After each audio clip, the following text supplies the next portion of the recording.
Баршаңызға қайырлы күн. Мен өзімнің кішкентай ұлыма шұлық тоқиын дегенмін. Соны сіздерге де көрсете отырайын. Ол үшін осындай жіп таңдап алдым. Яғни ешкі жүнінен жасалған жіп. Бұл жіпті таңдауымның себебі ешкі жүнінен тоқылған шұлық өте жылы болады.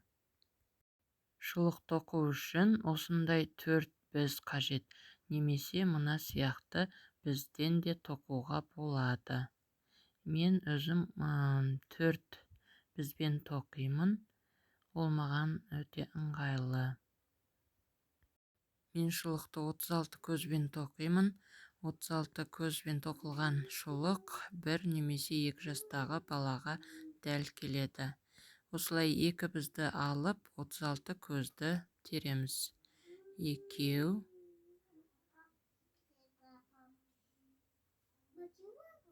3, 4, 5, 6, 7, 8, 9, 10, 36. Мына жерден бір бізімізді суырып аламыз да, мына терген 36 көзімізді 3 бізге тең етіп бөліп шығамыз. Енді 3-ші бізге бөліп аламыз.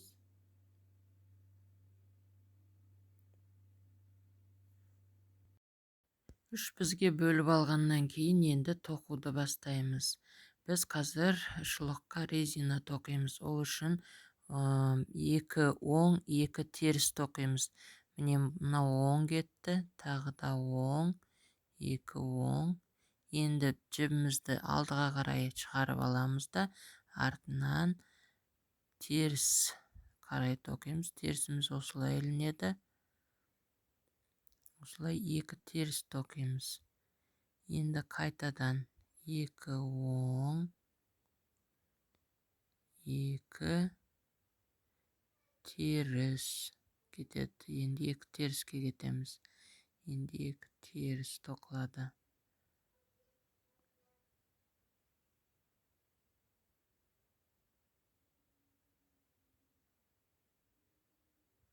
Өстіп 2 теріс, 2 оңнан шұлығымызға резина тоқып шығамыз. Теріс алу үшін жіп бер жаққа өту керек. Бер жақтан міне теріс тоқыдық.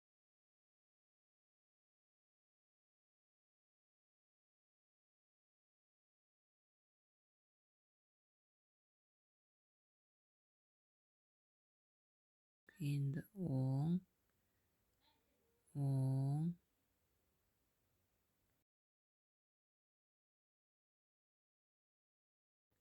Осылай айналдыра тоқып шығамыз.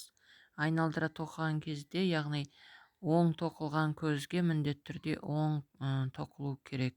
Теріс тоқылған көз теріс тоқылу керек.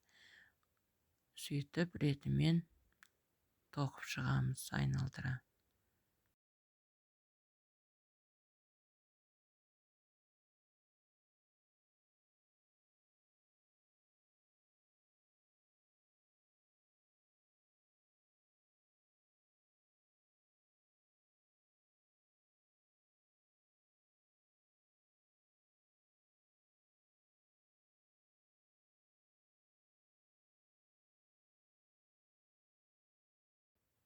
Мен шұлықты яғни жұқа жіппен тоқып жатырмын, 1 қабат жіппен. Егер 2 қабат жіппен тоқысаңыздар, онда көздің санын азайтасыздар. Себебі 2 қабат жіппен шұлығымыз үлкен болып шығады. Үлкейеді яғни. Міне осылай резинамыз тоқылып жатыр. Оң және теріс.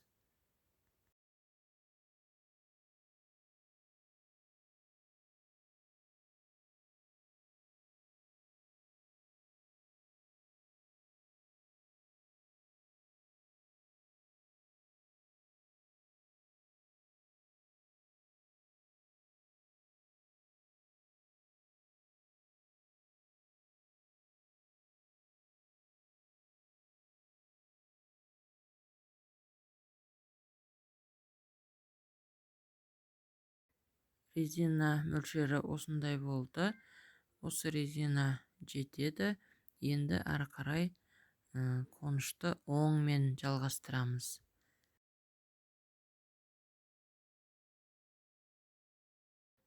Тек қана оңғып тоқимыз. Алғашында резинада тоққан терісіміздің барлығы енді оңға тоқылады. Осылай оңғып тоқып шығамыз. Қонышымызды біраз созамыз.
Міне, шұлықтың қонышы тоқылып бітті.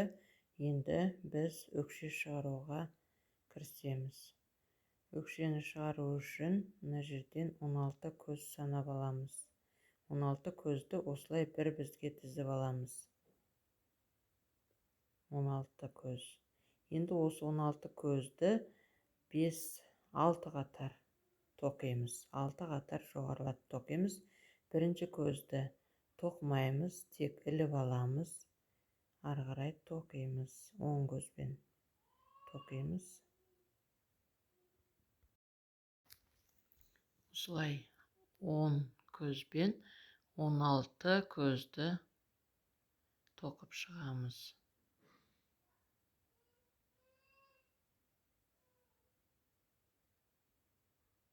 Міне, бір қатарымыз аяқталайын деп қалды. Міне, бірінші қатар бітті. Бірінші қатар тоқып болдық. Енді екінші қатар тоқу үшін осылай айналдырамыз да терісінен тоқимыз. Теріс үлгіде тоқсақ, сырт жағы оң болып түседі. Бірінші көзді тоқмаймыз, іліп аламыз.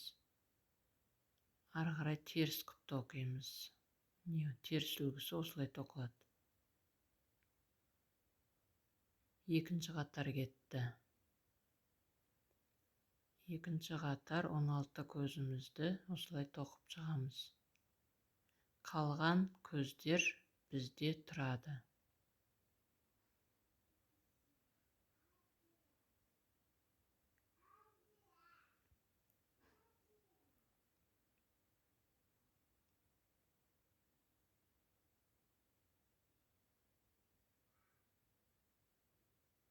Міне, екінші қатар бітті.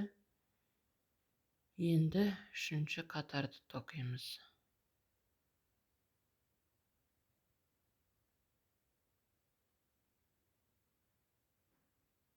Үшінші қатарымызды тоқимыз. Әр қатарды бастағанда бірінші көзді міндетті түрде іліп аламыз. Тоқымай іліп алып отырамыз. Үшінші қатарымыз аяқталайын деп қалды.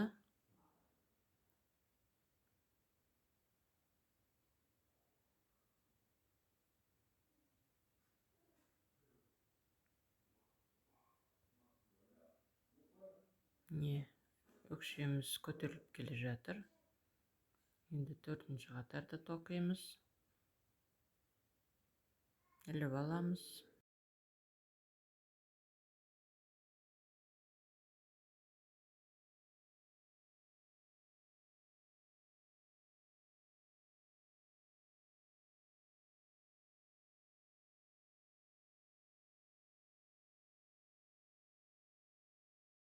Міне осылай 6 қатар тоқыдық. Енді мына жерде өкшемізде 16 көз бар, астында 10 көз, 26 көз.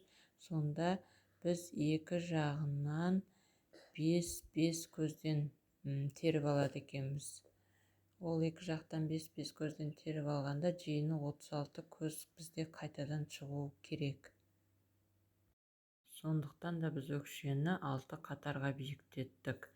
Одан көп биіктетуге болмайды. 8-10 қатарға биіктетіп жіберсек, онда 5 көзден көбірек көз қосуымызға тура келеді, шұлығымыздың басы үлкен болып кетеді.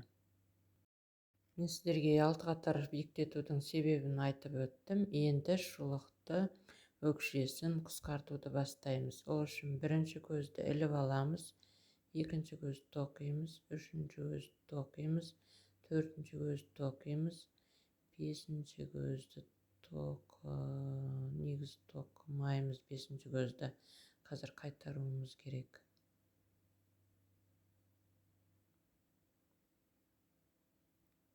Ортасында 6 көз, екі жақ шетінде 5 көз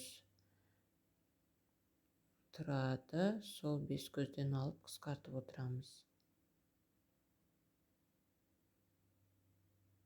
Міне қайтадан қайтарамыз жаңа тоқып кеткен көзді. Сонда міне 4 көз тоқып алдық. 5-ші көзді 2 көзді бірге тоқып қысқартамыз. Көздерімізді қысқартып жатырмыз.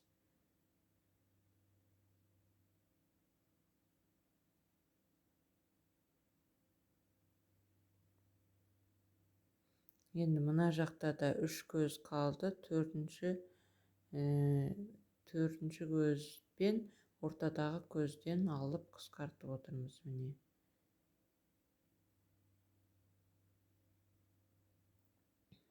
Өстіп қысқартып аламыз. Енді керісінше теріс жағынан тоқимыз. Бірінші көзді міндетті түрде іліп аламыз. Екінші көз, үшінші көз тоқимыз. 4, 5, 6, 7, 8, 9, 10, 11, 12 көз, жаңа 2 көз, 13, 14 көз, жаңа 2 көз қысқарып кетті, сонда 14 көз қалды. Енді бірінші көзді іліп аламыз, екінші көзді тоқимыз, үшінші көзді тоқимыз да, енді бұл жерде 3 көз қалады. Төртінші мен бесінші көзді бірге тоқып қысқартып аламыз. Жаңа қысқартқан жерге келдік. Міне сонда сызық түсе бастайды. Ортада 6 көз өзі тоқылып жатыр. Сол 6 көзді екі жақтан алып отырып қысқартып жатырмыз. Міне мына жақта 2 көзді бірге қостық, жаңа сызыққа келген кезде. Қысқартқан жерімізге келіп, міне 2 көз тоқылды. Енді кері қайтамыз. Ортасында 6 көз тұрады. Екі жағында көздерден алып қысқартып жатырмыз. Бірінші көзді тоқып аламыз. 2, 3, 4,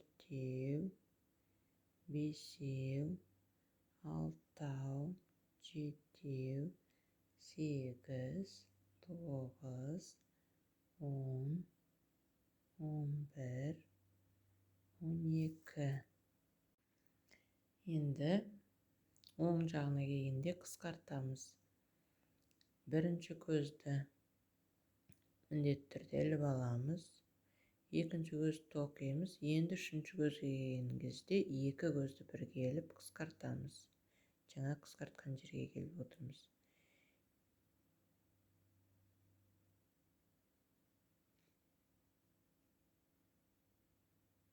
міне 6-ға енді тура сызыққа келдік, әне сызық болып кетіп бара жатыр. Екі көз тоқылды. Не сызық болып өкшеміз шығып келе жатыр.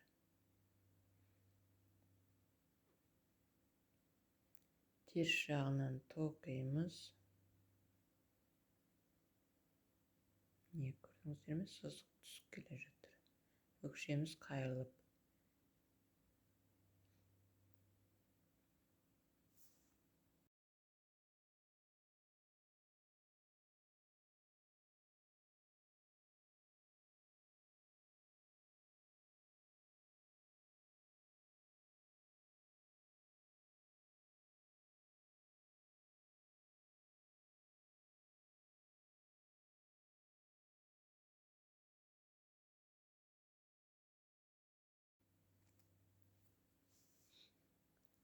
Міне, бірінші көзіміз пен екінші көзді бұл жерде.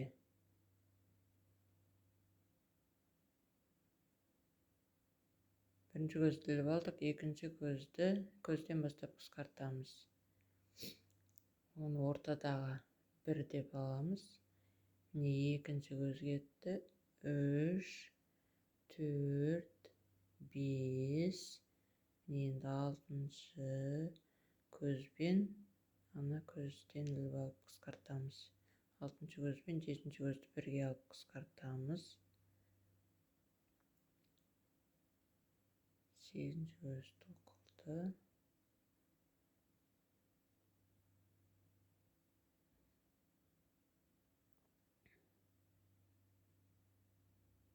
Іліп алдық, терісінен тоқимыз. Бұл жақта қысқартпаймыз, кері қайтқанда қысқартпаймыз. Оңынан тоқыған жақта қысқартамыз.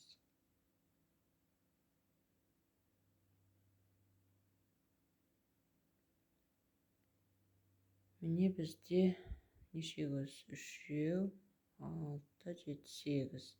Әлі қысқартатын көз бар. Міне соңғы қатар. Енді бірден қысқартамыз. Іліп алмаймыз. Соңғы болғандықтан. 6 көз ортасындағы 6 көз қалғанша қысқартамыз.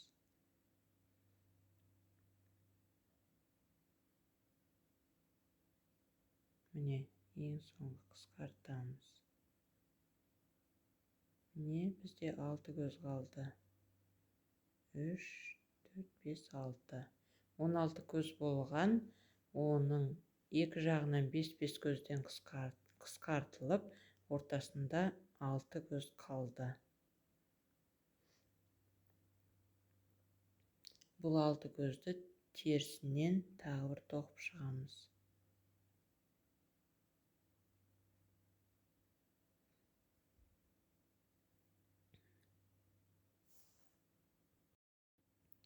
Міне өкшемізді тоқып біттік. Өкшеміз шықты. Өкшемізде бізде 6 көз тұр. Астындағы екі бізде 10-10-нан 20 көз тұр. Сонда 26 көз тұр. Енді мұна жердегі екі жағынан 5-5 көзден аламыз. Сонда жиын 36 көз шығады. 5-5 көзден мұна бізге осылай тізіп аламыз. 2, 3, 4,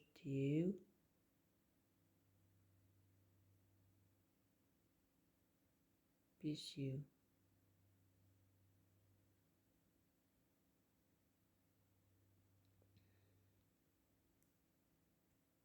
Бес көзді тізіп алдық. Енді мына жердегі көздерді мына бізге көшіреміз де, жартысын көшіріп, жартысына келесі жағынан 5 көз тізіп аламыз. Міне 5 көзді тізіп алайық.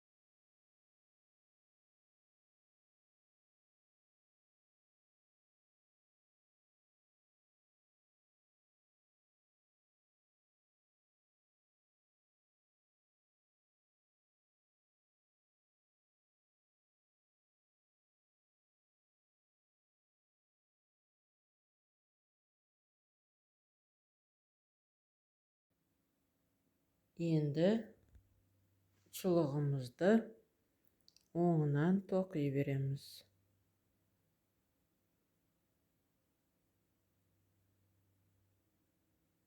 Міне, жібіміз келесі жағында тұру керек. Осылай етіп оңынан тоқып шығамыз.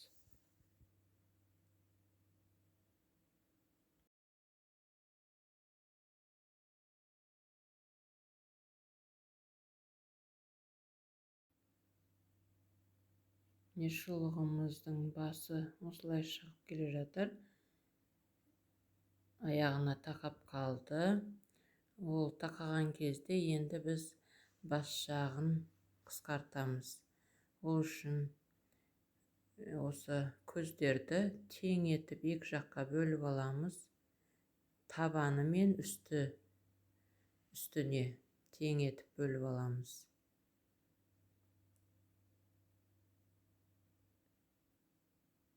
Үстіп тең етіп бөліп аламыз да екі жағынан қысқарта отырып тоқимыз. Оны видеодан көріп отырыңыздар мұқият.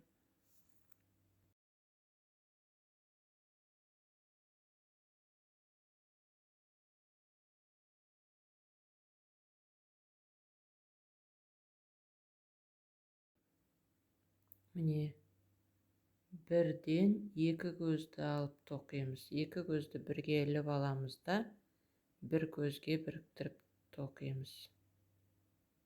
Бірінші көзді ғана үстіп тоқимыз, келесісін ілмей тоқи береміз. Келесін оң түрде тоқи береміз. Осы қатардың соңына барған кезде тағы да екі көзді бірге іліп алып қысқартып тоқимыз.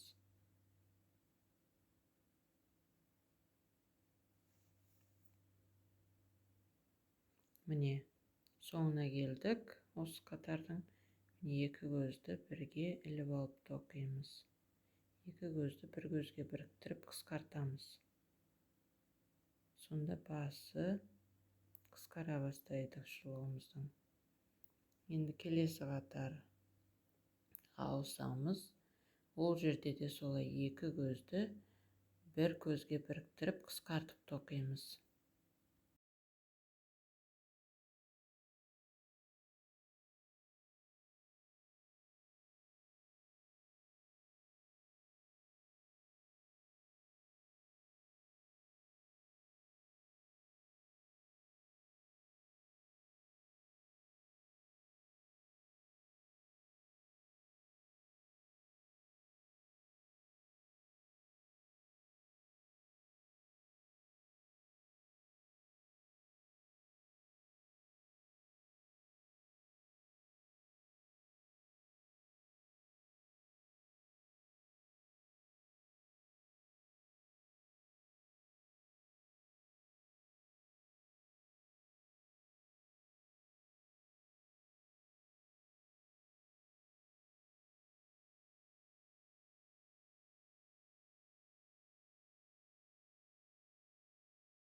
Не шұлығымыз да соңына жақындап қалды. Не соңғы екі көзді қысқартып алдық. Тағы бір көзді тоқимыз. Екі көз қалды. Келесі жағында да екі көз қалды.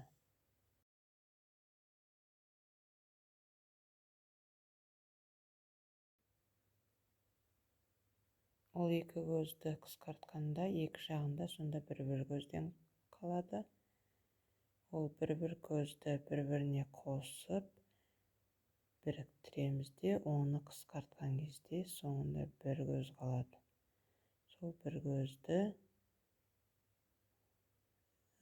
жіпті қиямыз да, сол бір көзді тарта саламыз, немесе тағы бір рет іліп алып жіберуге болады. Сол бір көзден жіпті іліп алып жібереміз. Де жібімізді қиып, осы артық жіпті енді шұлыққа жандарына кіргізіп шығамыз.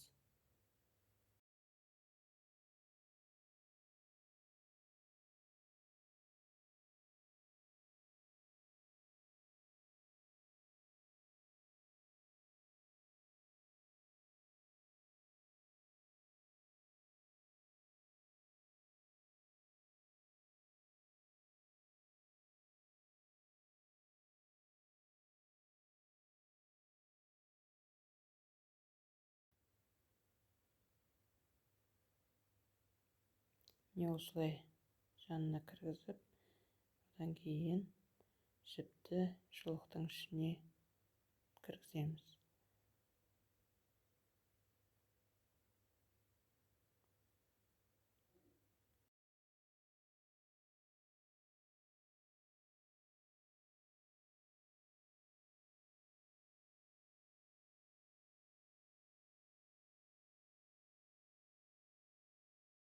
Міне шұлығымыз дайын. Балаларыңыздың аяғы тоңбасын. Тоқып көріңіздер. Істеріңізге сәттілік. Лайк басуды ұмытпаңыздар. Келесі кездескенше.